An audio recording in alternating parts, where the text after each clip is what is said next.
అందరికీ నమస్కారం. మన అనంతపురం జిల్లా వాసుల చిరకాల కోరిక బెంగళూరుకు రైలు సౌకర్యం. ఈ నెల 4వ తారీఖున అనంతపురం స్టేషన్ నుంచి మధ్యాహ్నం 2:10 బెంగళూరు ప్యాసింజర్ బయలుదేరను.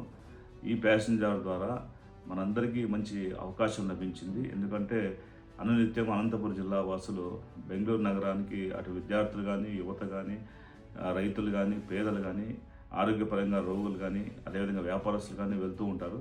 వాళ్ళందరి సౌకర్యార్థం కేవలం 50 రూపాయల ఛార్జీతోనే బెంగళూరు వెళ్ళేటువంటి సౌకర్యం లభించింది. ఈ యొక్క సౌకర్యానికి మనకి అనుకూలత కల్పించినటువంటి గౌరవ ముఖ్యమంత్రి నారా చంద్రబాబు నాయుడు గారికి, అదేవిధంగా రైల్వే శాఖ మంత్రులు అశ్విని వైష్ణవ్ గారికి, సోమన్న గారికి, సౌత్ సెంట్రల్ రైల్వే జీఎం గారికి, సౌత్ వెస్టర్న్ రైల్వే జీఎం గారికి ఇందుకు సహకరించిన ప్రతి ఒక్కరు కూడా హృదయపూర్వకమైన కృతజ్ఞతలు తెలియజేసుకుంటాను. దయచేసి అందరూ కూడా మీరందరూ జూన్ 4వ తారీఖున అనంతపురం రైల్వే స్టేషన్కి ఇచ్చేసి ఆ యొక్క ప్రారంభోత్సవ కార్యక్రమంలో మీ అందరూ శుభాశీస్సులు అందజేయవలసిందిగా కోరుకుంటూ, అదేవిధంగా ఈ రైలు సౌకర్యం గురించి ప్రతి గ్రామంలో తెలియజేసి పేదలకు ఉపయోగపడేటువంటి రైలు సౌకర్యం గురించి మనందరూ కూడా సోషల్ మీడియా ద్వారా కానీ వ్యక్తిగతంగా కానీ తెలియజేసినటువంటి అవసరం ఉంది. కాబట్టి ఆ విధంగా సహకరించవలసిందిగా మిమ్మల్ని కోరుకుంటాం. Thank you very much.